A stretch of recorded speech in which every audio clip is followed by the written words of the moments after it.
Buenas tardes. Bienvenidos al tercer seminario internacional Experiencias y retos de la bioeconomía. Agradezco al Dr. Luis Ángel Rodríguez del Bosque y su equipo de trabajo de INIFAP por la invitación.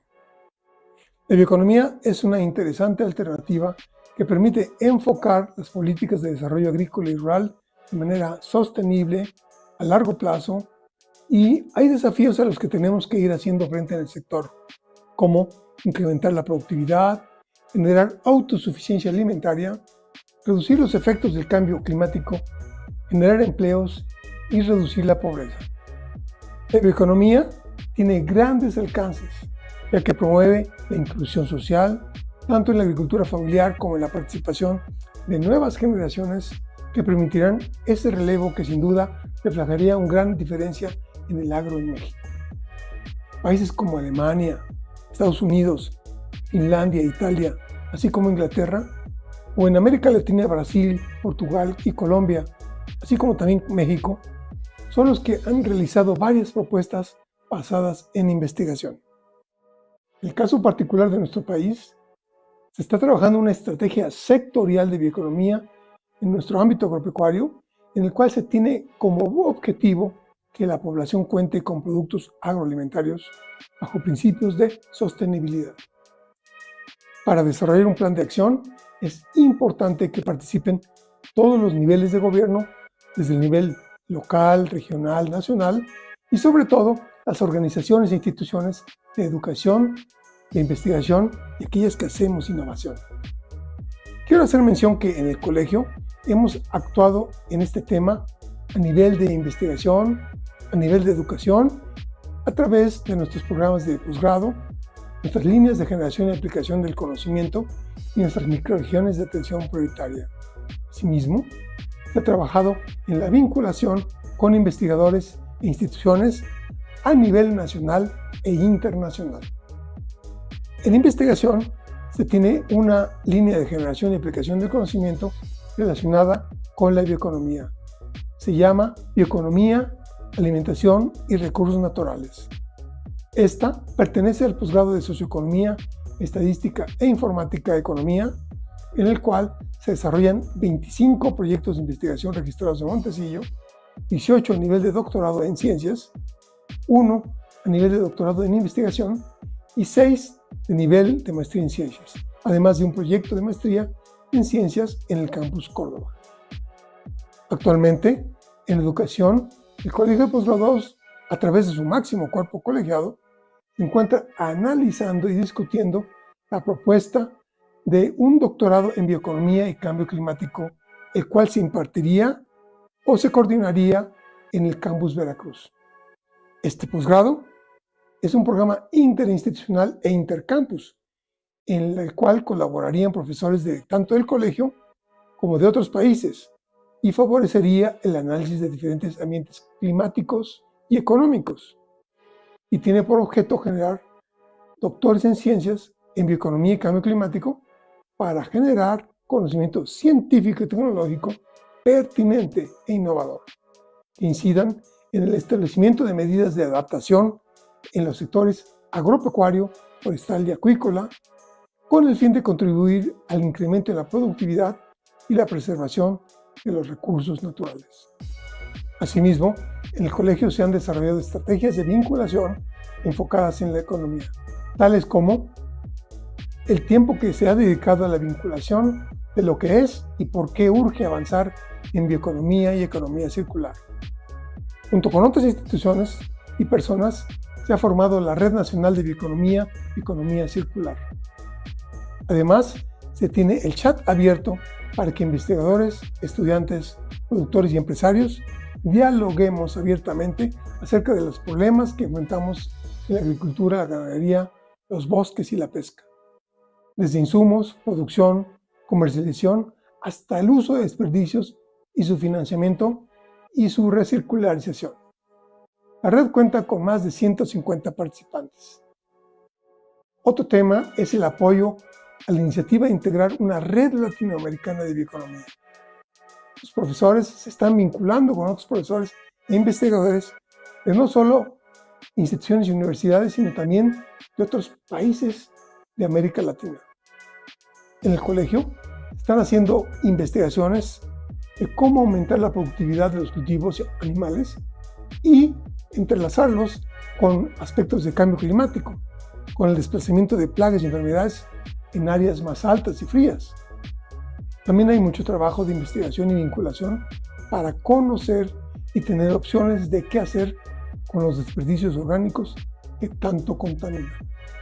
Una más es que el colegio está formando a los cuadros humanos que van a enfrentar los nuevos problemas del sector, con las nuevas herramientas técnicas y con el trabajo en equipo con otras áreas del conocimiento, instituciones nacionales e internacionales. Me da un gusto especial compartir con ustedes este tema y de cómo el colegio se está construyendo un grupo, un gran espacio de conocimiento e interacción en bioeconomía. Por eso quiero mandarles un saludo a todos y todos los participantes en este seminario y estoy seguro que será de mucho éxito para todos. Muchas gracias. Colegio de Postgraduados.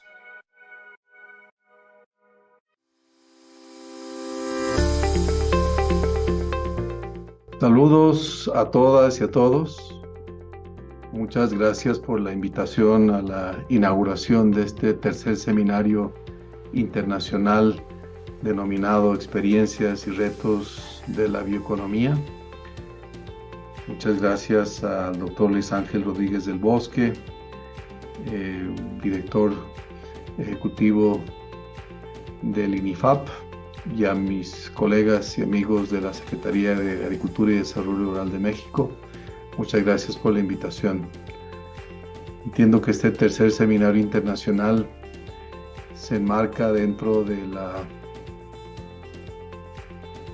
eventual aprobación y lanzamiento de la Estrategia Nacional de la Bioeconomía Agrícola de México, esfuerzo del cual el ICA se siente honrada de ser parte. Inicio indicando de que no hay una sola definición sobre bioeconomía. Cada país, cada región ha adaptado sus alcances de acuerdo a sus necesidades y a sus realidades. Sin embargo, partamos de algunas premisas básicas.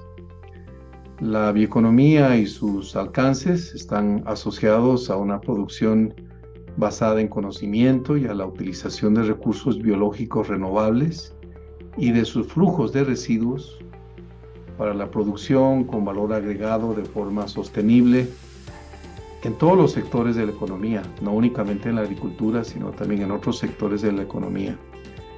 Esto hace particularmente atractivo al concepto y alcances de la bioeconomía, ya que trasciende al sector agrícola e incluye a otros productos en otros sectores de la economía. Y estos incluyen a bioproductos, a insumos, a piensos, a bioenergía y entre otros. Estos alcances tienen una relación muy cercana al concepto de la economía circular, que se refiere a la disminución de pérdidas de alimentos y de desechos y de la utilización de la biomasa como una materia prima para la producción de nuevos productos. Como decíamos, no necesariamente vinculados a la agricultura, sino también a otros sectores del sector productivo y de la economía, tales como bioplásticos o fabricación de vestimentas, calzados, biomateriales, biofármacos, biofertilizantes, materiales de construcción, productos médicos, solamente para mencionar algunos. En consecuencia, la bioeconomía circular se hace muy atractiva y se hace estratégica para la construcción e impulso de nuevos paradigmas de desarrollo, para el impulso de nuevas y renovadas políticas públicas, para estrategias y para proyectos de emprendedores innovadores de lo que se entiende que es el futuro de la agricultura, el futuro del desarrollo económico de los países. Y es a partir de estos escenarios actuales en los que el cambio climático, los eventos climáticos extremos, el uso indiscriminado de los recursos naturales y los todavía inaceptables niveles de pobreza y de desnutrición que se encuentran lamentablemente presentes en el mundo y en la América Latina y en las Américas en general, y en algunos casos agudizados después de la pandemia, pues deben constituirse en una suficiente motivación para poner en práctica estas renovadas corrientes que hagan uso de la importante cantidad de recursos biológicos que existen en nuestro continente, en las Américas y en el mundo entero. Nada más como una referencia que creo que es relevante mencionar. Se calcula que cerca del 90% de las calorías alimentarias provienen solamente de 15 cultivos y que solo el 20 o 30% de la biodiversidad está actualmente mapeada y está identificada. Y es en este sentido que América Latina y el Caribe y México en particular debe aprovechar al máximo su riqueza biológica, su biodiversidad, su agrobiodiversidad, sus estructuras productivas y sus encadenamientos de la agricultura para vincularlos con otras oportunidades en otros sectores de la economía. La disponibilidad de la biodiversidad y recursos naturales en nuestro hemisferio es realmente cuantiosa. Se calcula que el 70% de las especies de mamíferos, de aves, de reptiles, de anfibios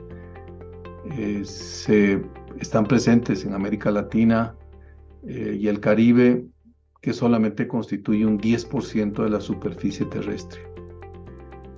El 35% del total de las reservas del agua dulce en el mundo están en las Américas. Y 10 de los 17 países más megadiversos del mundo están en América Latina y el Caribe.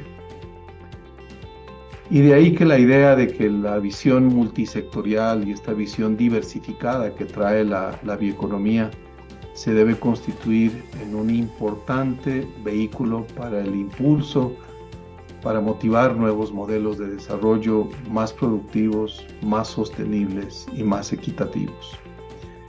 Ya varios países del mundo han adaptado a la bioeconomía como sus propios modelos de desarrollo, o mejor aún, como sus paradigmas de desarrollo. Y considero que México está en la ruta correcta.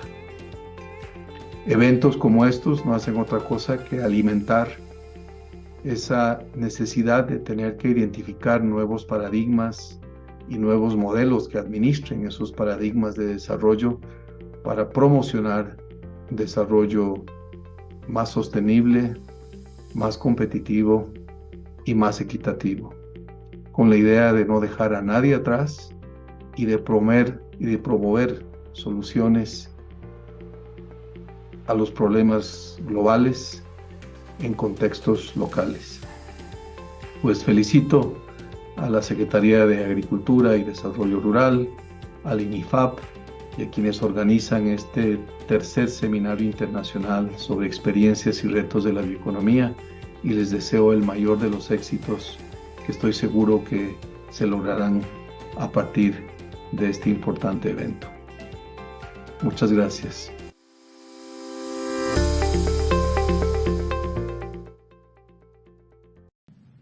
Muy buenos días a todos. Sean bienvenidos a este tercer seminario internacional de bioeconomía, experiencias y retos.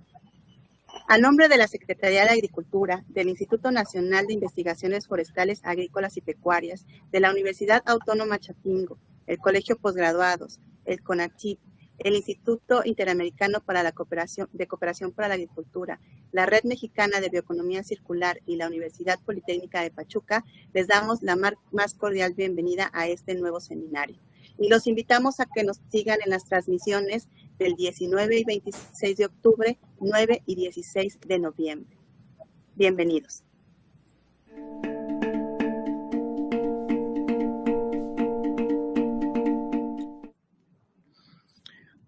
Saludos. Estamos en el Seminario Internacional de Bioeconomía, Retos y Expectativas, en su tercera edición.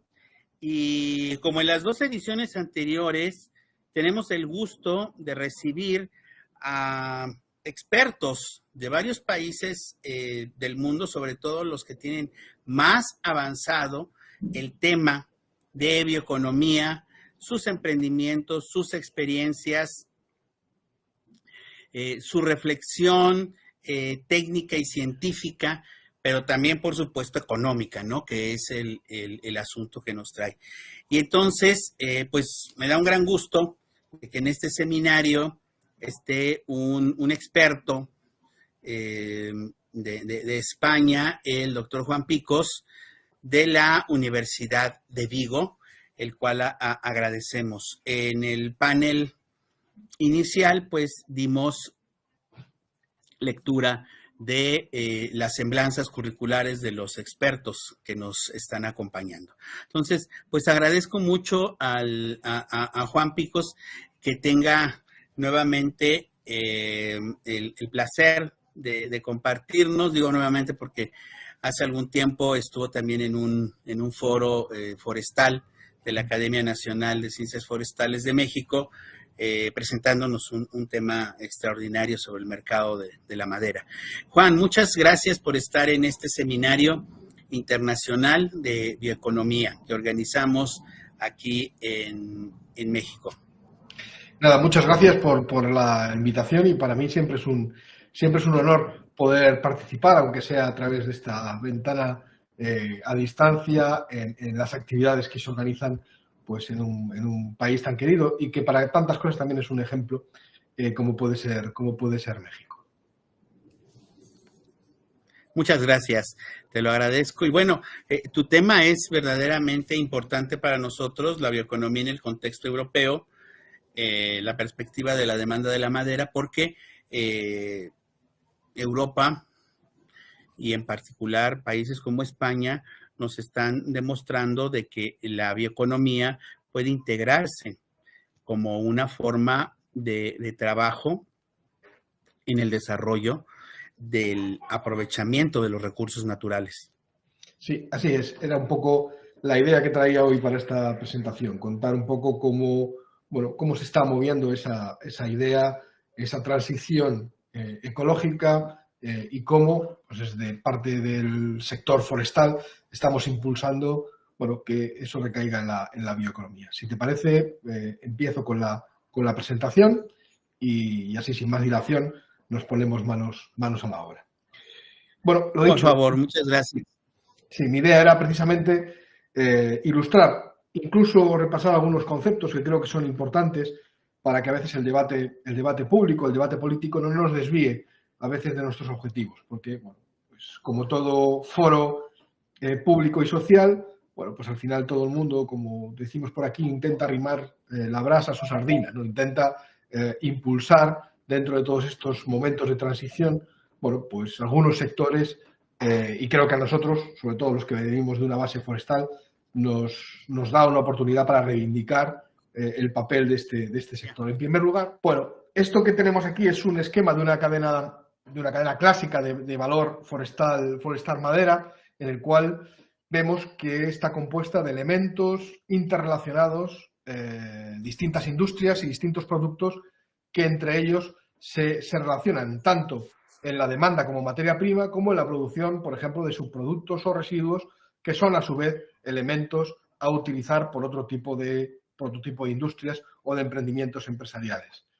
Normalmente este tipo de dibujos se suelen poner de una manera así un poquito como dominante, como un flujo de arriba abajo. A mí me suele gustar más representarlo con esquemas como este que preparamos para un estudio en mi región, en Galicia, en el cual, pues a veces las imágenes también nos hacen formar nuestra mente. Aquí vemos que no hay una prioridad, sino que esto no deja de ser una red entretejida entre todos los elementos que componen una cadena de valor. Y es muy importante verlo así, porque tanto más sea tupida esta red, tanto más entrelazada esté, más resistente es toda la cadena de valor, por ejemplo, de una región, a los futuros cambios que puedan traer bien problemas económicos o problemas derivados, por ejemplo, de cambio climático o de efectos sobre los bosques. La resiliencia de una cadena de valor aumenta con las interrelaciones dentro de los elementos de la cadena. Es como cuando pensábamos en los cestos antiguos que eran de mimbre, realmente ninguno de los elementos era más importante que otro. Todos unían el cesto y hacían que tuviera esa función. Pues en las cadenas de valor nos ocurre lo mismo.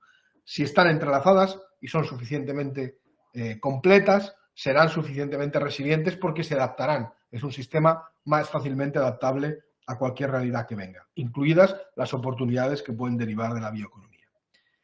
Y en el fondo, a mí me gusta utilizar esta caricatura para representar pues el día a día de una cadena de valor forestal madera en cualquier lugar del mundo. Cientos, miles de propietarios forestales o de entidades que gestionan bosque están produciendo madera, miles de empresas están comprando esa madera, transportándola, llevándola a los centros de consumo. Cientos de esos centros de consumo están transportándolo, transformándolo y dándoselo a miles de consumidores o millones de consumidores en todas partes. Siempre es muy difícil saber cuál es exactamente cómo funciona, pero funciona. Es decir, todo el mundo está en su sitio haciendo su parte, ¿no? Cuando vengan o cuando vienen este tipo de cambios, sobre todo de paradigma, estos cambios de legislación, es muy importante conseguir que esos cambios y esas oportunidades beneficien lo más posible al conjunto de la cadena, porque eso lo hará mucho más justa y mucho más duradera en el futuro. Además, tampoco nos podemos olvidar que todas estas complejidades locales están interconectadas a través de una complejidad global. 1 de cada 3 toneladas de madera que se producen en el mundo se comercializan internacionalmente.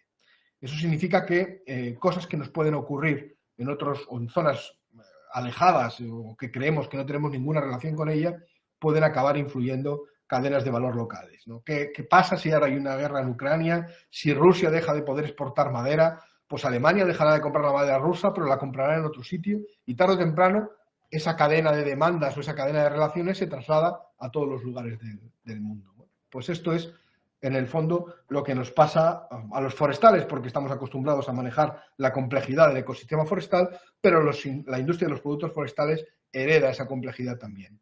En el fondo, una cadena de valor de madera o la cadena global de valor de madera se caracteriza por su complejidad, por sus diferentes escalas de complejidad, pero complejidad al fin y al cabo.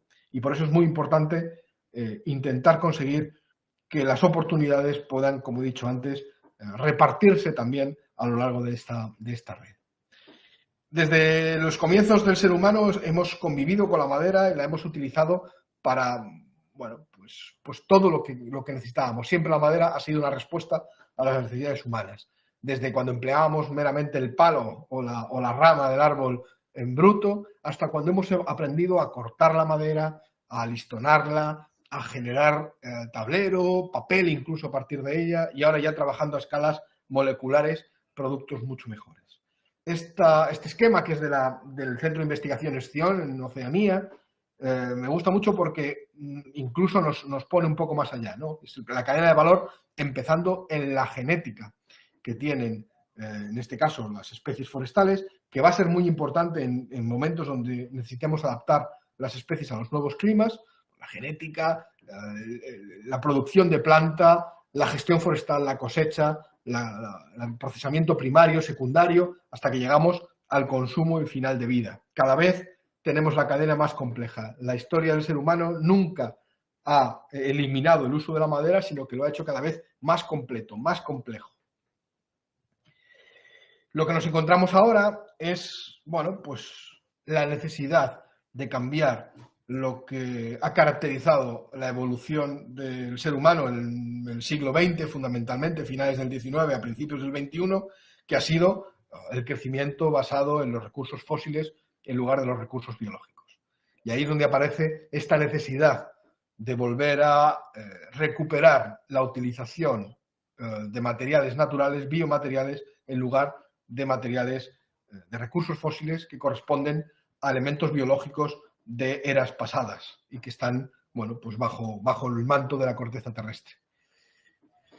El concepto de bioeconomía circular es muy importante, sobre todo porque en lugares como Europa, la Unión Europea, una de sus políticas más importantes es la que se llama el Objetivo 55, el Fit for 55, que sería el cumplimiento de objetivos climáticos para 2030, que estamos a menos de casi 6 años para llegar a esos objetivos, en el que dice que hay que reducir las emisiones en al menos ese 55% de aquí a 2030 ese 55% respecto a lo que emitíamos en 1990, ¿no?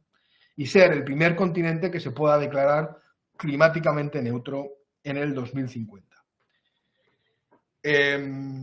Esto que creemos que es o se podría ser una utopía o una aspiración o una ambición, realmente a día de hoy es una obligación, porque está establecida en la Ley Europea del Clima. Y por tanto hemos dado un salto a lo que deseamos, a lo que estamos poniendo mucha presión y muchos instrumentos para cumplir. Ese cambio, además, la propia ley entiende que debe hacerse con solidaridad intergeneracional e internacional. Entre otras cosas, bueno, pues que en el fondo nuestra exigencia europea no sea origen de problemas ambientales en terceros países donde, bueno, pues donde nosotros, por querer, digamos, conservar, por ejemplo, nuestros bosques, estemos facilitando que venga deforestación de otros países, ¿no? Bueno, pues la ley ya también establece esto. Y todo lo que se ve ahí en el gráfico de la derecha es todos los elementos que tejen esa red legislativa que la Unión Europea está aprobando y que además está generando, bueno, pues como se puede imaginar, mucha presión sobre los gobiernos nacionales y sobre los sectores económicos que deben cada vez más, cada año que pasa, atornillar, apretar un poco más esa demanda ambiental. Uno de los elementos más importantes para este objetivo 55 es el Pacto Verde Europeo, el llamado Green Deal, que establece fundamentalmente, es una de las cosas que a mí más me gusta destacar, no solo las obligaciones, pero también los recursos. Se ha generado un plan de recuperación de la UE, aplicado especialmente después del año pandémico para la recuperación de las economías afectadas, lo que se llaman los fondos Next Generation de la Unión Europea, entre los cuales España es un país de los que se ha favorecido mucho de esas inversiones y que van a permitir poner en marcha proyectos industriales con unas condiciones de financiación muy interesantes. Proyectos industriales que muchos están yendo al campo energético, de energías renovables, incluso hidrógeno verde, pero también hay algunos proyectos puestos encima de la mesa que tienen que ver con la transformación de los recursos forestales, por ejemplo, en textiles o en biomateriales. Y además la Unión Europea incluye los indicadores de transición ecológica o de Green Deal en sus presupuestos del 21 al 27, incluyendo el dinero que viene para las políticas agrarias y forestales y a las políticas industriales. Por lo tanto, hay muchas obligaciones, pero también está habiendo muchos incentivos para quien realmente tiene esa capacidad de aprovecharlos y evolucionar. Y es muy importante que además se entienda que está basada en tres pilares. Uno, que sea socialmente justa, es decir, que además estos instrumentos, estos incentivos consigan paliar la desigualdad y pobreza energética, es decir, no nos puede salir más cara la energía por el mero hecho de que las transformemos en renovable, porque lo que estaríamos pasando es que estaríamos dificultando que las personas con menos recursos tuvieran acceso a la misma. Por lo tanto, la exigencia no es solo pasar de una economía fósil a una economía verde, sino que además esa economía verde sea asequible y sea justa para las personas menos económicamente agraciadas. Y que además sea competitiva, quiere decir que competitiva estimule a las empresas a ser cada vez mejores dentro de un ámbito de sana competencia. No solo pasar a destinar recursos y transformarlos en una economía proteccionista, sino que permita, digamos, que el vender productos verdes sea además un elemento de mercado que las empresas estén interesadas en hacer para pues, ganar más dinero o para tener una posición mejor en el mercado. En todo esto, y esta parte que he puesto aquí al final es como yo entiendo, es que al final el futuro va a pasar por el bosque y la madera en algún momento. Todos estos instrumentos, toda esta deriva va a afectar, y creo que positivamente, porque va a poner el bosque y la madera en el centro de estas políticas. Los materiales del futuro van a tener que ser reciclables, empleados en cascada, precisamente para conseguir tener un menor consumo de materiales y un menor coste energético en su transformación. Y esto es lo que se llama la economía circular. La economía circular normalmente viene apadrinada por una cantidad muy grande de sectores, sobre todo los sectores que son más dependientes de los recursos fósiles, son los más interesados en propugnar el concepto de economía circular. Ellos ya han contaminado, ya hemos producido, vamos a pensar, pues un plástico o un neumático sintético bueno, pues lo que podemos hacer por el medio ambiente es intentar recuperarlos y volver a utilizarlos para fabricar, ¿no? Ese es el concepto de la economía circular, ¿no? Pero creo que de los forestales tenemos que dar un paso más adelante y pasar a lo que llamamos bioeconomía.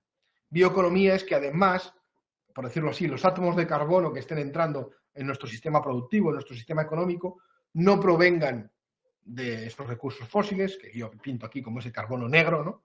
Sino que procedan de recursos biológicos, ese carbono verde. Y creo que eso es la parte principal. Obviamente, la bioeconomía y la economía circular pueden estar conectados y realmente dan lugar a lo que a mí me parece el concepto más ambicioso, que es la bioeconomía circular. Podemos hacer una economía circular, podemos ser capaces de recuperar materiales, reciclarlos y reutilizarlos de una mejor manera, pero además podemos hacer que esos materiales provengan de recursos biológicos. Recursos biológicos que se producen además en unión a fenómenos de regulación, de abastecimiento, de protección de la naturaleza, culturales. Es decir, debemos utilizar esa transición ecológica también para destinar recursos a la mejor conservación y trabajo sobre las áreas rurales y los ecosistemas. Creo que realmente este es el círculo virtuoso al que deberíamos aspirar y no meramente a quedarnos, digamos, reciclando y circulando lo que ya hemos hecho en el pasado. Dentro de lo que podría ser el futuro, y querría ir así un poco más rápido, todos estos documentos que estarán, digamos, están accesibles en Internet, si uno los consulta, encuentra que hay un consenso en que la industria forestal va a ser una industria con futuro, va a ser una industria que va a estar en el centro de una parte de nuestra nueva economía, de nuestro nuevo mundo. Eso no quiere decir que el camino hasta allí sea fácil, pero que desde luego tenemos un destino esperanzador, es muy importante y es un mensaje importante. Vamos a ser capaces de hacer multitud de cosas nuevas con materiales que aparentemente son muy viejos. Es decir, aparentemente el mejor invento, en este caso, de la naturaleza, como puede ser, digamos, los elementos vegetales, la madera entre ellos. Vamos a ser capaces de transformarlos a cosas que ahora mismo ni creemos, ¿no? Y vamos a conseguir que la madera sea nuestro nuevo carbón, petróleo y gas, nuestro nuevo plástico y nuestro nuevo hormigón y acero en muchas de sus aplicaciones y, por tanto, bueno, veremos cosas o ya estamos viendo cosas que no nos imaginábamos hace tiempo, ¿no?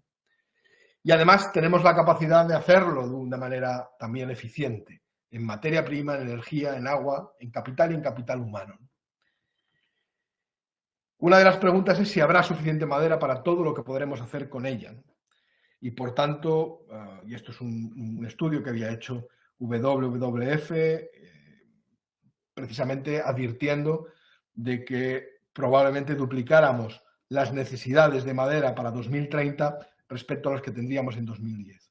Aquí tenemos que volver a aplicar pues, nuestra sabiduría en la gestión de los recursos forestales. Podemos hacer más con lo mismo, podemos ser capaces de ser más eficientes si utilizamos mejor ese recurso que es la madera. Además, tenemos que ser capaces de comunicarlo. Tenemos que darle a la sociedad no solo las ventajas que dan los productos forestales, sino sabérselas contar. Por eso he puesto aquí la terminología en inglés, ¿no? El get a better story to tell. La producción de madera y forestal ha sido, vamos a decirlo así, hasta vilipendiada en muchos momentos de la historia reciente y creo que es el momento de darle la vuelta a esa narrativa, ser capaz de demostrar, y para eso hay que hacer las cosas bien, tenemos que generar gestión forestal sostenible, gestión forestal que promueva el desarrollo rural y el desarrollo económico de las comunidades rurales y ser capaz de contárselo al consumidor para que el consumidor pueda elegir ese producto como un producto que no solo sea bueno, no solo cumpla sus expectativas, sino que además entienda que está colaborando a algo mucho más importante como puede ser la conservación de nuestros montes. Y vamos a tener que utilizar tecnologías disruptivas que a día de hoy están llegando desde la investigación básica, para hacer estos productos mejorados, tanto en diseño como en fabricación, incluso ser capaz de medirlos de manera mejor, que la gente cuando obtenga ese producto en su lugar de venta entienda cuál es la huella de carbono que tiene ese producto.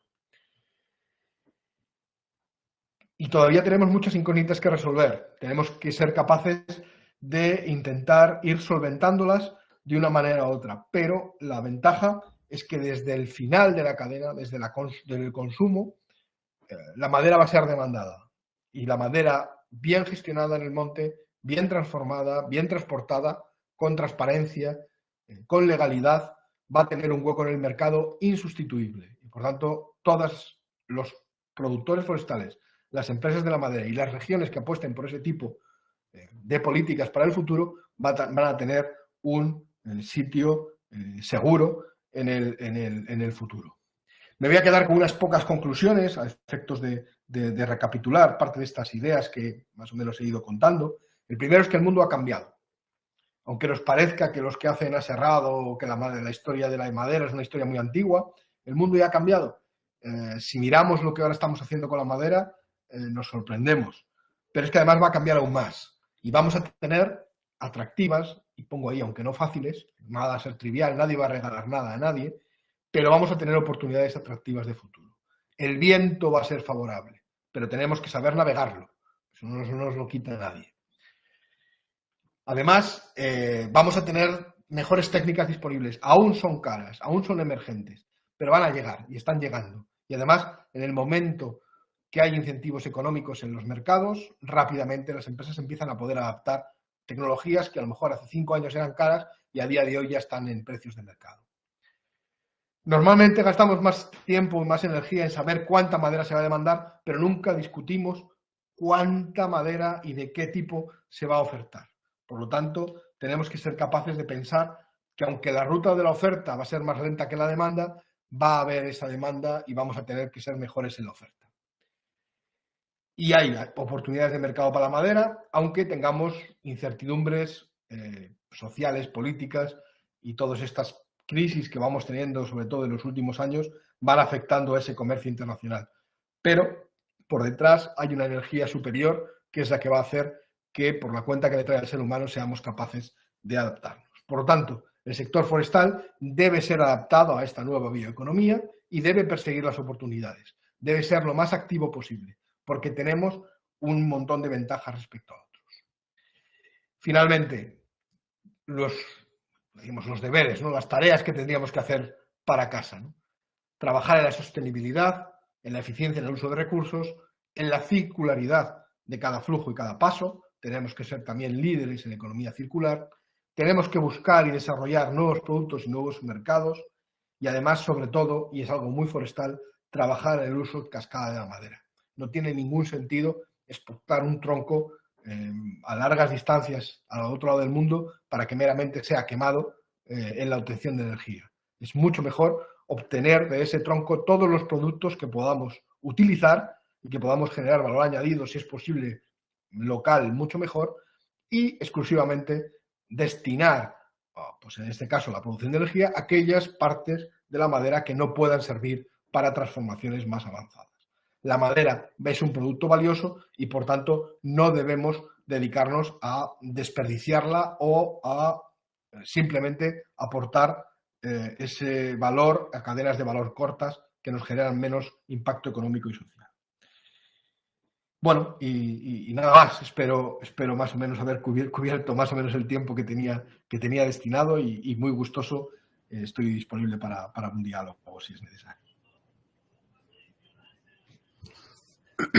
Muchísimas gracias, Juan, por tu presentación muy completa y sobre todo nos da un panorama, yo digo no solo europeo, sino mundial de cómo tenemos que aplicar justo nuestras economías, cómo tenemos que ajustar nuestros procesos tecnológicos. Mostraste en las tecnologías disruptivas, efectivamente, pues hacia dónde tendrían que ir los avances tecnológicos. Y esos avances tecnológicos deben de ser adaptados, innovados o enseñados. Y aquí es la pregunta que la otra vez te hacía. Las escuelas están... ¿Cómo podemos preparar a las escuelas para orientar a estos nuevos profesionales al terreno de la bioeconomía? Bueno, yo creo que, y es una reflexión que, bueno, pues en la escuela en la que yo trabajo, en la Escuela de Ingeniería Forestal de la ciudad de Pontevedra, en España, hemos estado haciendo esta reflexión y, bueno, no estoy seguro si es perfectamente la correcta, pero voy a decir a la conclusión a la que hemos llegado nosotros, ¿no? Debemos pasar de unos estudios que nos decían qué teníamos que hacer, es decir, el material que había que estudiar, por ejemplo, el aserrado, la fabricación de tableros, la fabricación de pasta de papel, a estudios que nos ayuden a entender los procesos, porque esos procesos van a generar productos nuevos. Si solo sé fabricar papel, solo fabricaré papel.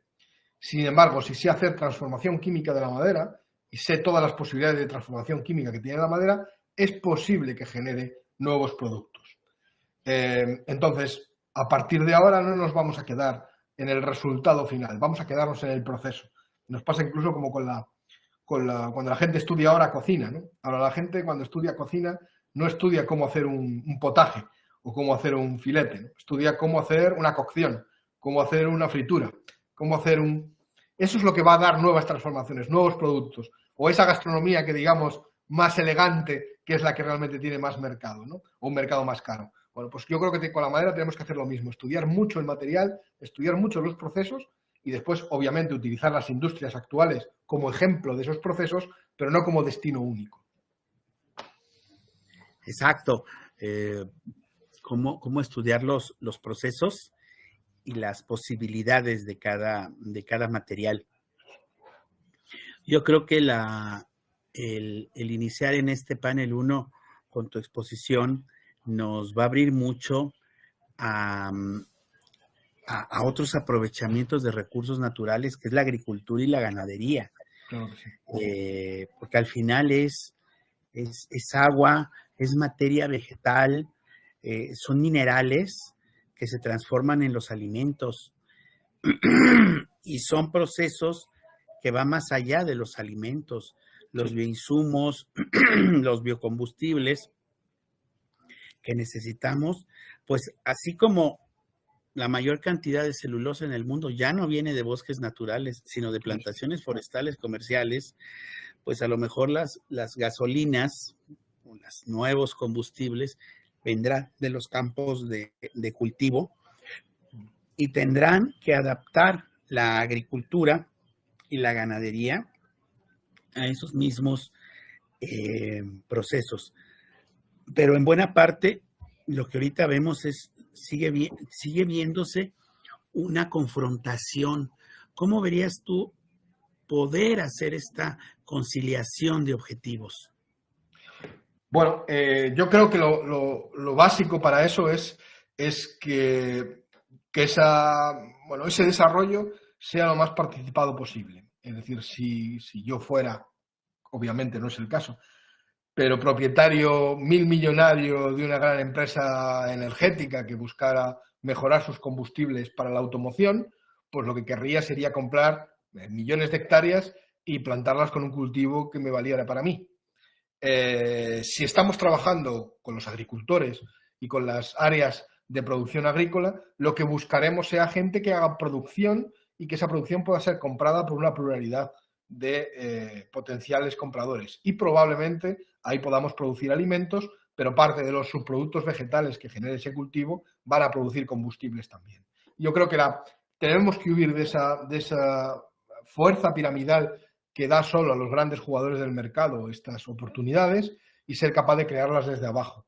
Ser capaz de que nuestro medio rural, nuestro medio agrícola, nuestro medio forestal aporten una gama o un abanico de productos que puedan valer para todo, porque es lo que lo va a equilibrar. Lo que lo va a equilibrar es la base, no la demanda, porque al final en la demanda siempre hay un pez más grande que se puede comer al anterior, ¿no?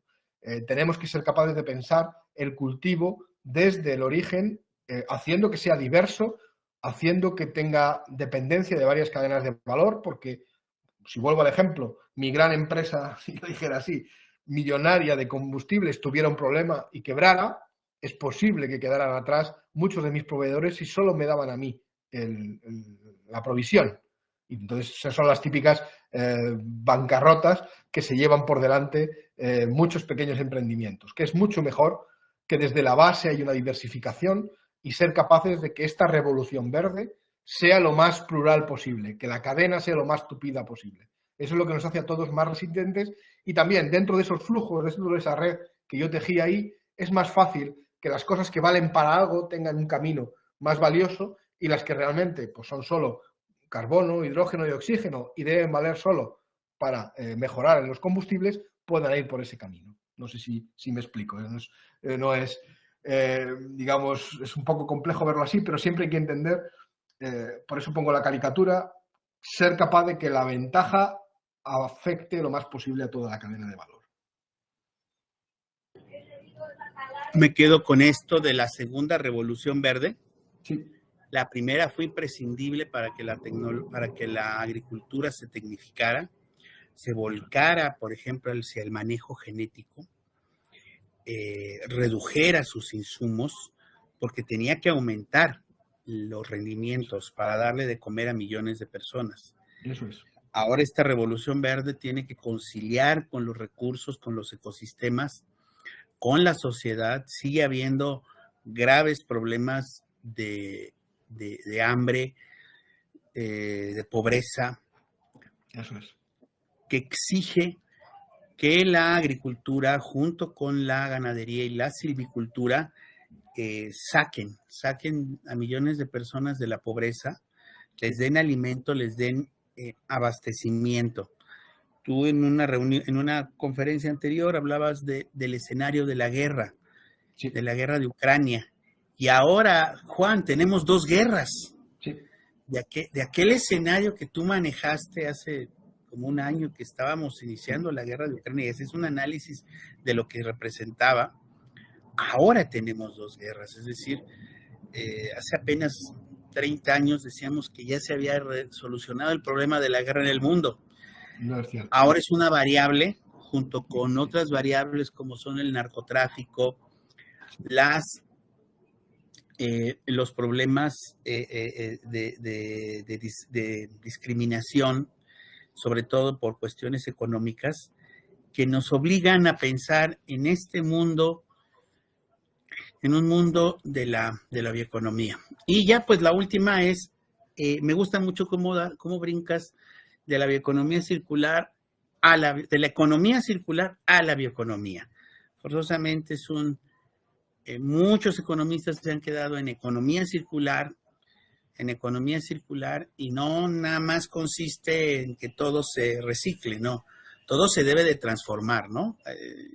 Tal vez ahí sería te pediría un resumen sobre este aspecto, ¿no? De cómo hay que brincar de la economía circular a la bioeconomía. Claro, me refiero, si nos lo ponemos de una manera mucho más, digamos, más clara o más metafórica, ¿no? La economía circular no deja de ser pedir perdón por los pecados ya cometidos. Ya hicimos el plástico a partir de combustibles fósiles y ahora para que el pecado sea perdonado vamos a intentar reciclarlo y vamos a intentar reutilizarlo. Y sin embargo, en la bioeconomía es ser virtuoso. Es decir, voy a intentar generar los productos a partir de elementos biológicos gestionados sosteniblemente. Ya no estoy pidiendo perdón por los pecados, estoy siendo virtuoso. En el caso de la bioeconomía circular, lo que nos genera es que, aparte de ser virtuosos, si cometemos algún pecado, lo reciclemos también. Yo creo que esa es la diferencia, ¿no? Y creo que es una aproximación en la que no debemos caer, porque la mayor parte de los sectores que más nos han llegado hasta aquí, los más intensos en energía y en recursos fósiles, son los que más están pugnando, pues, en este caso, por expiar sus pecados solo con políticas dirigidas a la economía circular. Debemos que ser suficientemente claros y pedir que, aunque se apoye claramente la economía circular, no se olvide que lo que nos viene a ayudar es la bioeconomía. Exacto. En esto nos quedamos. La bioeconomía es un proceso de transición. Habrá seguramente algo después, sí, como en todo. Bueno, pero lo que no nos podemos permitir es en quedarnos con lo anterior. Eso es. Eso sí es muy claro, ¿no? Porque incluso en los ámbitos de la investigación, de la docencia, nos dicen, bueno, pero ya hacíamos bioeconomía. Bueno, igual podríamos haberle dicho, ya hacíamos economía circular, ¿no? Sí. Y ya hacíamos economía verde, y ya y hacíamos economía de bajo impacto, pero al final, pues es ir trascendiendo, es ir ampliando y precisando los objetivos.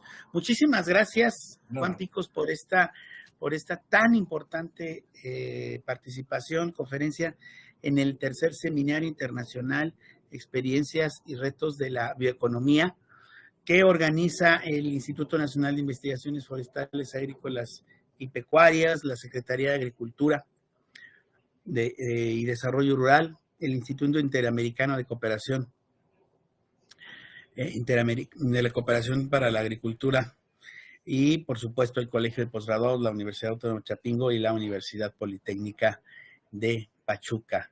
Te vemos pronto en este país que tanto estima tus opiniones.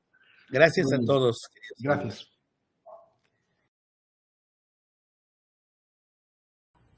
Muy buenos días tengan todos ustedes. Continuamos con este tercer Seminario Internacional Experiencias y Retos de la Bioeconomía. Y es para mí un gran gusto que participe un compañero investigador del INIFAP, el doctor Aurelio Báez Pérez, que es investigador del campo experimental Bajío del INIFAP. Muchas gracias, doctor Aurelio, por participar en este tercer Seminario Internacional de Bioeconomía. Muchas gracias. Agradezco la gentileza de su invitación y voy a compartir una experiencia de un proyecto que participé a nivel nacional como especialista temático en suelos. Yo soy ingeniero agrícola y tengo especialidad en edapología y llevo 15 años trabajando en el instituto y estoy a cargo del Laboratorio Nacional de Fertilidad de Suelos y Nutrición Vegetal aquí en el INIFAP Campo Experimental Bajío. La experiencia que les vengo a compartir es mi participación dentro de lo que se conoce como el Programa del Bienestar del Gobierno Federal, un proyecto de asistencia técnica a productores beneficiados del Programa de Producción para el Bienestar y bueno, ahora se llama Estrategia de Acompañamiento Técnico, donde trabajamos básicamente con productores marginados y medios a nivel nacional.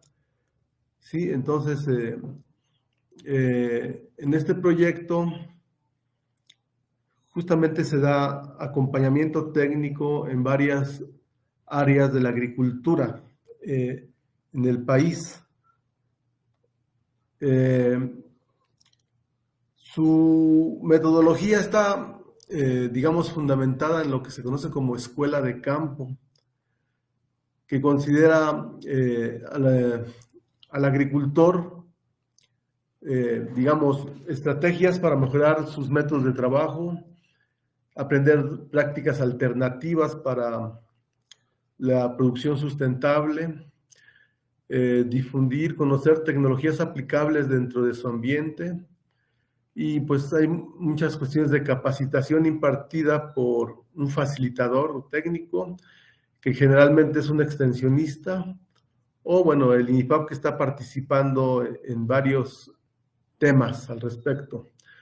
Y bueno, que se efectúa en su medio, en la parcela, en los terrenos de cultivo, y que tiene un enfoque que llamamos transición agroecológica, considerando que el manejo de los recursos naturales debe tener un enfoque amigable con el ambiente. Uno de los graves problemas que tenemos en día en México y en el mundo es la contaminación por el mal uso o la implementación de malas prácticas agrícolas que han llevado al deterioro tanto de los recursos naturales como suelo, agua y contaminación atmosférica. ¿Sí? Entonces, la estrategia pues comenzó con el sexenio Nosotros trabajamos intensamente durante 2021-2022.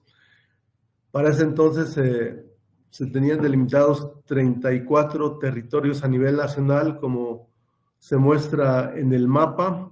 La mayor parte está del centro hacia el sur, menos hacia el norte. Y bueno, les pusimos cierta numeración y en cada territorio hay un enlace que es un investigador del INIFAP adscrito, bueno, al área de estudio, ¿sí? Y bueno, alrededor de estos enlaces, bueno, hay técnicos, ellos coordinan técnicos en conjunto con la Secretaría de Agricultura y atienden escuelas de campo directamente en los territorios.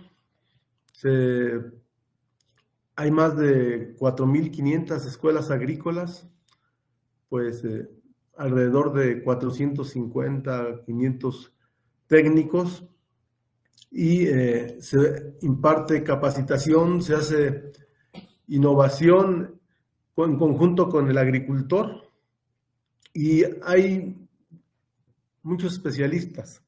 Se trabaja principalmente con 8 cultivos, que es maíz, sorgo, café, cacao, chía, arroz, caña de azúcar y amaranto. Yo participé en esta,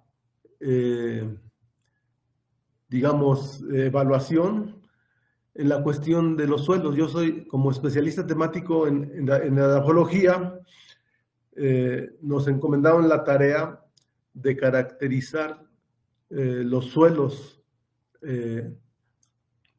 agrícolas, que, bueno, de las escuelas de campo, en conjunto con agricultores y técnicos, y también caracterizar los bioinsumos que ellos mismos están produciendo como parte de la estrategia de acompañamiento técnico y transición agroecológica, como para tener información que pudiéramos utilizar para tener buenos resultados en campo, ¿no?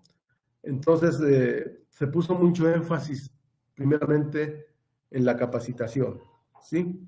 ¿Hasta aquí alguna pregunta?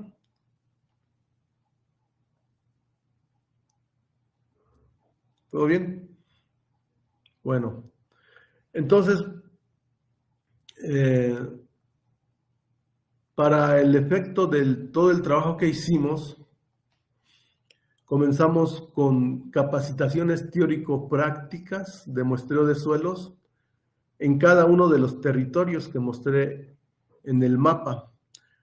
Este curso se impartieron conceptos básicos para que se entendiesen los principios del estudio de los suelos, pero más que nada, cómo se realiza un muestreo de suelos en campo, cuáles son los factores que hay que considerar, la información que debe de recabarse, ¿sí? Y en conjunto con los técnicos que trabajan directamente con los agricultores, se efectuaron las capacitaciones en campo. Se hicieron diversos muestreos en cada territorio y posteriormente, bueno, cuando nosotros verificamos que ellos entendieron bien cómo debe de realizarse el muestreo de suelos, entonces, bueno, y claro, con las especificaciones de las etiquetas de la información que debe tener para tener la caracterización de los sitios, posteriormente ellos nos enviaron las muestras, ¿no? Todo esto pues generó mucha información, se hizo pues el registro para construir las bases de datos y pues después toda la cuestión de preparación de las muestras y las cuestiones analíticas en el laboratorio, se ejecutaron aquí en el campo experimental Bajío. Y bueno, para esta cuestión, pues nosotros tenemos implementados acciones para el control de calidad y para el manejo de toda la información que se fue generando. Entonces, la parte del laboratorio pues fue muy intensa. En realidad, nos ayudó otro laboratorio que está ubicado en Santiago Ixcuintla, que dirige la doctora Irma Julieta González Acuña, quien me ayudó con el 25% de los territorios, principalmente hacia la parte norte, ¿no? Para manejar esta información, nosotros, bueno, ya habíamos desarrollado software, porque, bueno, en este laboratorio se han ejecutado algunos otros programas nacionales y como una necesidad de manejar la información, con un colaborador, el ingeniero Adrián Olivares Arriola, me ayudó a desarrollar software para el manejo de la información.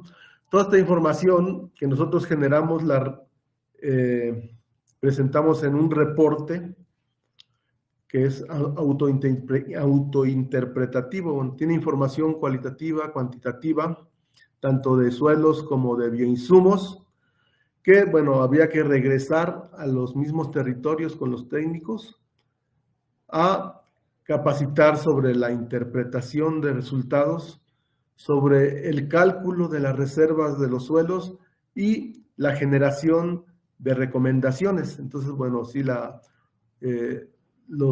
al menos hicieron 2 talleres de capacitación por territorio, ya la cuestión del muestreo, y después la capacitación para el uso de la información, para la implementación de las prácticas agrícolas y la transición agroecológica.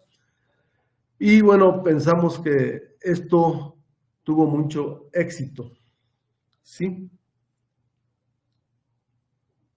En esta lámina presento de manera resumida y esquemática la capacitación que se efectuó en cuanto al muestreo de suelos. Se puso mucho énfasis en el concepto de suelo, que debe entenderse como un cuerpo natural, tridimensional, que es tremendamente heterogéneo a nivel vertical, horizontal y en el tiempo, ¿no? El propósito del muestreo, en este caso, es para diagnóstico de fertilidad con fines de producción agrícola.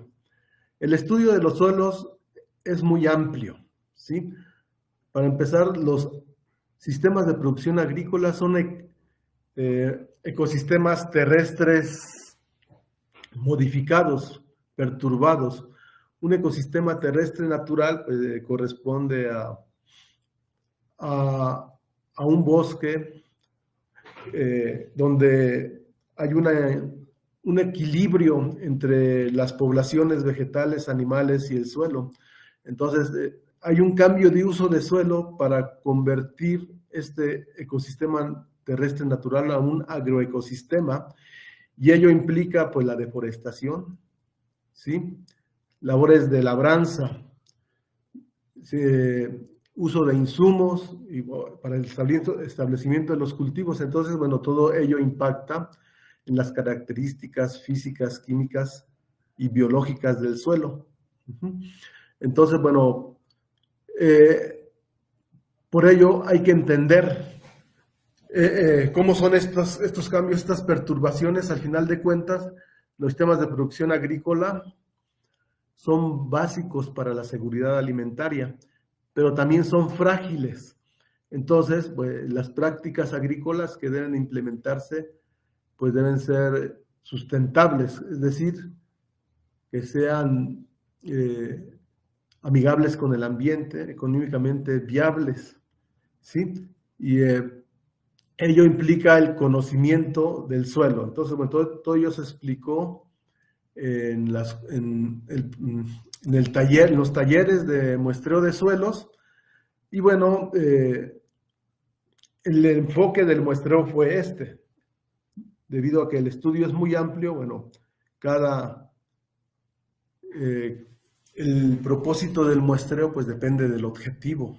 Y entonces, en este caso, la producción agrícola Delimitamos las áreas de muestra de acuerdo con base en la parcela del agricultor, considerando que hay una homogeneidad relativa si el suelo presenta una apariencia semejante en color, consistencia, inclusive en cultivos, ¿sí? Si una misma condición de suelo presenta dos diferentes cultivos, entonces ya hay una diferencia, habría que considerar dos muestras de suelo.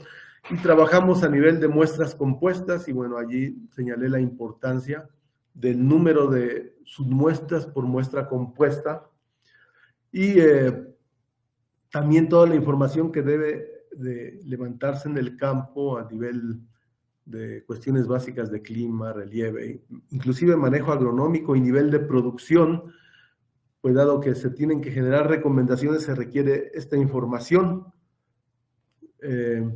Y también, pues, se registró las coordenadas geográficas, pues, para manejar toda esta información a nivel de mapas, que es otro nivel de estudio, ¿no? Y también la importancia de las herramientas del muestreo, los principios básicos si no se cuentan con barrenos, pues, y el proceso básico de homogenización, pues, para que tengamos un promedio robusto. Al final de cuentas vamos a trabajar con un promedio de varias submuestras, y esto tiene que ser así porque, pues, el costo de los análisis es muy caro. Entonces, todo esto se efectuó en la práctica, en las parcelas aledañas a donde impartimos los cursos, y después, pues, los técnicos nos enviaron las muestras ya con la certeza de que están haciendo bien el muestreo. ¿Y por qué el muestreo de suelos es crítico para los resultados? Si un muestreo de suelos está mal efectuado, aunque la cuestión analítica y los resultados que genera estén bien, no va a ser representativo. Entonces, por ello, pues, se puso mucho énfasis en la capacitación. Y bueno, de manera esquemática, todo lo que se efectuó a nivel analítico en el laboratorio para las determinaciones físicas y químicas. Realmente, de estas muestras también se obtuvieron para evaluación biológica, solo que lo hicieron otros colegas que también tienen los resultados. Y bueno, pues ya en laboratorio, los registros implica la construcción de las bases de datos, pues se tiene que poner un número de referencia interno, se hace un proceso de secado a la sombra a temperatura ambiente o en estufas a no más de 35, 40 grados centígrados, y la molienda en malla de 2 milímetros como parte de la estandarización y homologación de metodologías para el estudio de los suelos en el laboratorio. Para la aplicación de las técnicas físicas químicas, pues se lleva un control de calidad, se tienen muestras de referencia interna y certificadas, con la cual nosotros verificamos que los resultados que estamos obteniendo por cada lote que se analiza es correcto, ¿sí? Y pues las técnicas son variadas y a veces un poco complejas algunas, pero bueno, toda esta información al final de cuentas nosotros teníamos que generar un reporte puntual por muestra, y con esta información capacitar en cuanto a su interpretación y bueno, cómo hacer sencillos cálculos para determinar las reservas del suelo, y con esta misma información y con información de campo de cuál es el nivel de rendimiento que tienen, la eficiencia de aprovechamiento que puede haber en campo, pues generar las recomendaciones de necesidades de nutrición de los cultivos. Y para ello también, bueno, desarrollamos software para tener la información, digamos, más rápido, pero en los talleres de capacitación nosotros indicamos cómo se puede hacer manualmente, de manera sencilla, ¿sí? Entonces, bueno, como les decía, 3/4 partes de la información, de las muestras se trabajaron en el campo experimental Bajío, y otra cuarta parte en el campo experimental de Santiago Ixcuintla, en Nayarit, ¿sí? Entonces, al final de cuentas, después de poco más de un año y medio, efectuamos 36 talleres de muestreo de suelos, donde hubo una participación inclusiva de la mujer, un total de 904 técnicos, bueno, entre técnicos, agricultores, estudiantes, podía ir el que tuviese interés. Cuando impartimos los talleres, atendimos un total de 904 personas. Y ya con resultados y recomendaciones logramos hacer solamente 28 talleres, con un total de 715 personas. Impartimos en total 64 talleres y atendimos 1,619 personas durante todo este tiempo. Entonces, nosotros finalmente analizamos cerca de 3,500 muestras de suelos, es decir, nos faltó recibir poco más de 13% de las muestras que esperábamos.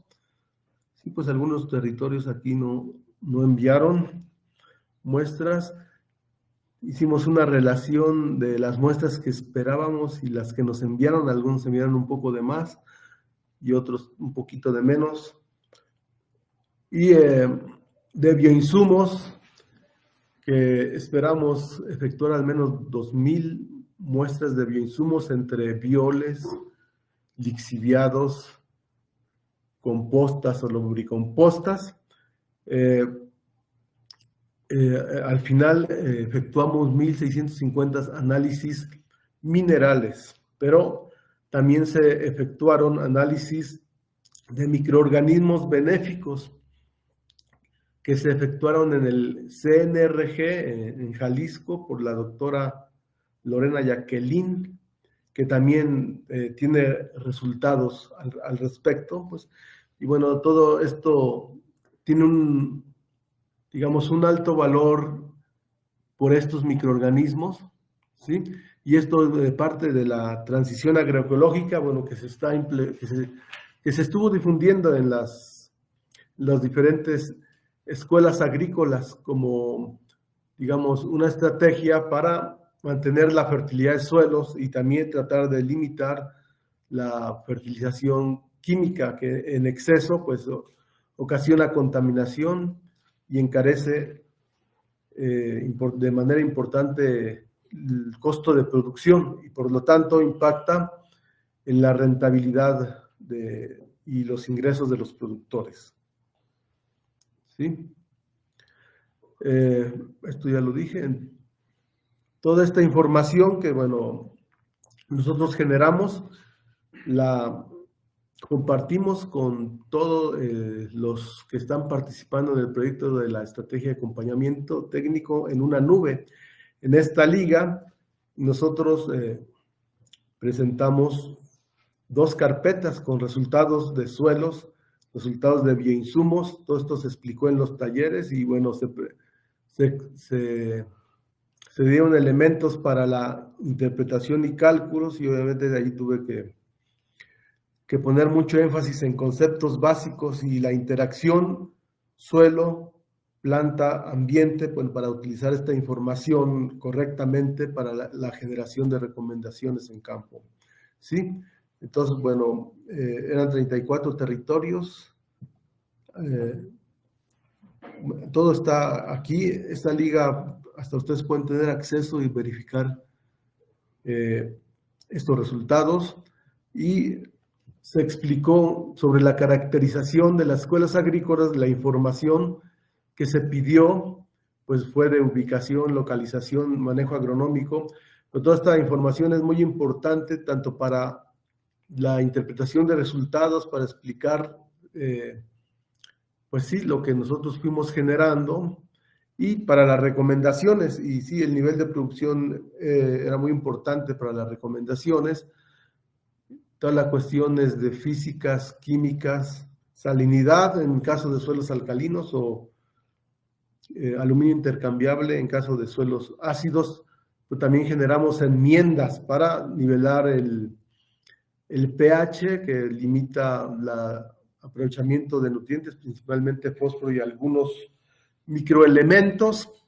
Entonces generamos una recomendación de aplicación de yeso en suelos alcalinos y cal agrícola en suelos ácidos. Y esto principalmente para la producción de cereales, sabiendo que algunos cultivos como cacao, como café, como caña de azúcar, pues están adaptados a suelos ácidos, ¿no? Pero hay condiciones de deterioro químico en donde podemos encontrar suelos que tienen menos de 4.5 de pH, y esto es muy ácido aún para los cultivos que toleran el pH ácido. Entonces en algunas ocasiones es necesario encalar, y esto, bueno, ocurre por lo que aplican en el suelo. Por ejemplo, en Veracruz, parte de Veracruz, Oaxaca, en donde cultivan mucha piña, también hay caña de azúcar. Hay suelos que tienen pH de menos de 3, eso es extremadamente ácido. Y bueno, ocurre también porque aplican mucho sulfato de amonio, que en realidad tiene una reacción ácida, y en sí el suelo es ácido. Entonces, una forma de, digamos, favorecer las condiciones de nutrición del cultivo, tratando de nivelar el pH, es la aplicación de cal agrícola, ¿no? Entonces, con los cálculos, los análisis y el cálculo de acidez intercambiable, pues hicimos enmiendas, ¿no? Para estos casos. Y bueno, todo esto lo presenté en los talleres. Y importante en el análisis de los bioinsumos, o sea, los bioinsumos tienen un alto valor por los microorganismos benéficos que pueden contener, que bueno, al final de cuentas, pues establecen relaciones a veces simbióticas con los cultivos y hay un beneficio en la nutrición. Sin embargo, en el contenido de nutrientes, pues generalmente son muy bajos en lo que es nitrógeno. Es allí donde puede que para niveles de producción medios hacia altos, pues sean insuficientes, pero otros elementos, bueno, sí tiene aportaciones más regulares, pero nitrógeno es un elemento que sí tienen bajo contenido los bioinsumos. Entonces, bueno, aquí lo importante es calcular en cada tonelada que se aplica qué cantidad de macro y microelementos estamos aplicando, y sabiendo la cantidad nosotros podemos limitar el uso de fertilizantes químicos, pero también el valor de aplicar los bioinsumos es aplicar materia orgánica y tratar, tiene que ser continuo para mantener la fertilidad del suelo. Y la fertilidad del suelo, pues las reservas orgánicas altas en el suelo, pues implica un valor que a veces no se le da, que es la fertilidad, ¿no? Un suelo deteriorado tendría mucho menor valor que un suelo que tiene mayor fertilidad. Entonces, bueno, nosotros pusimos mucho énfasis en que el suelo es un componente fundamental de los sistemas de producción agrícola, por lo que es importante su caracterización física y química, también biológica. Nosotros evaluamos con ello un estatus para proponer prácticas agronómicas, pero que permitan mejorar su productividad y mantener su sostenibilidad. Y bueno, explicamos el método racional de fertilización, cómo es la relación suelo, planta, ambiente, cómo generar estas dosis racionales que deberían disminuir a medida de que hay incorporación de abonos orgánicos y bioinsumos.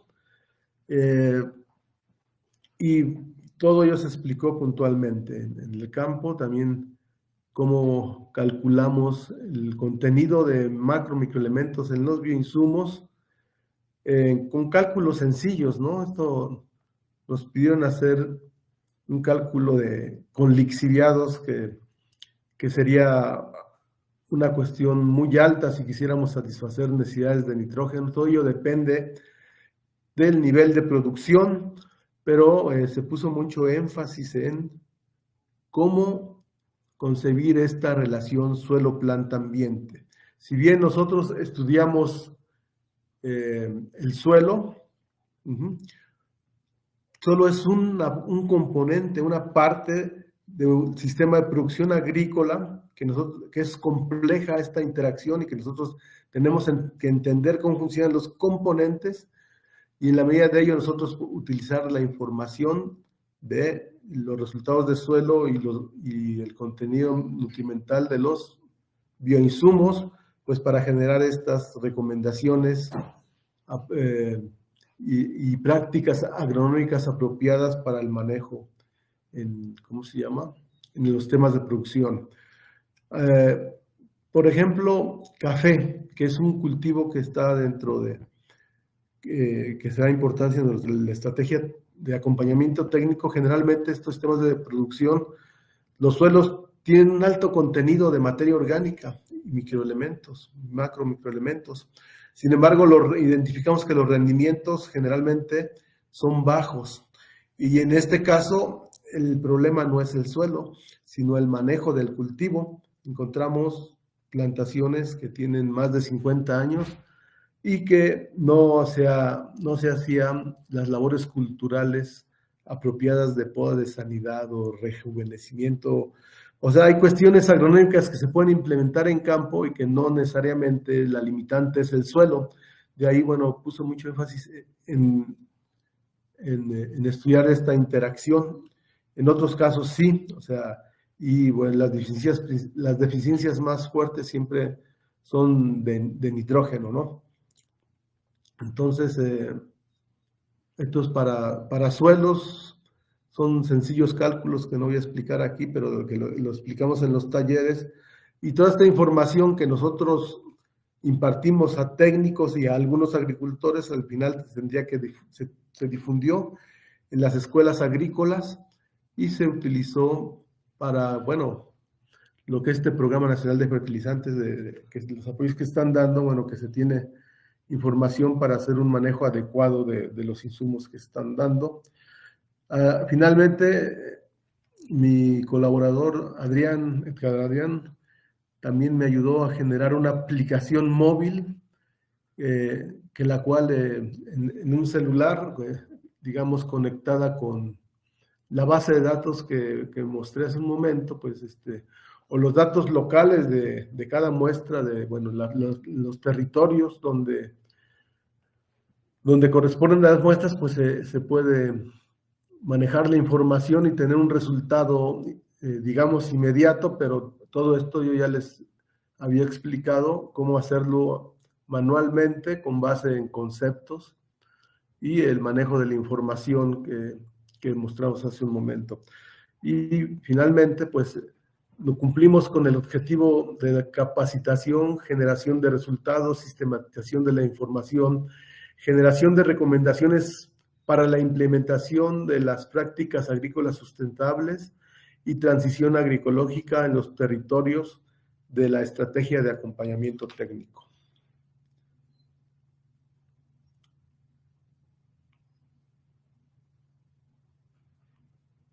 Muchísimas gracias. Realmente muy interesante.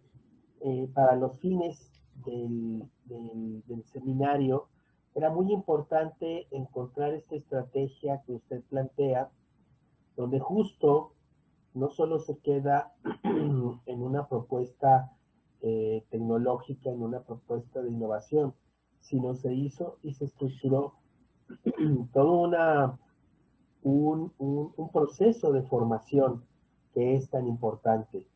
Solo se va a avanzar en las técnicas si no se logra tener justo una consideración de apropiación del conocimiento. Y ahí es donde me gustaría que nos comentara cómo respondió justo las personas en este que en economía es muy dado a denominar diálogo de saberes, doctor. Así es. Sí, mire, dado que asistimos directamente a las escuelas de campo, no le puedo decir que todas porque son muchas, pero en las capacitaciones interactuamos, digamos, durante la impartición de la práctica directamente con el agricultor, con el técnico y con algunos agricultores, no fueron solo algunos, y justamente ellos nos hacen ver la problemática que tienen en su parcela, y como le digo, nosotros estamos estudiando las cuestiones de suelo, pero había otros especialistas para manejo agroecológico de plagas, para mejoramiento de maíces criollos,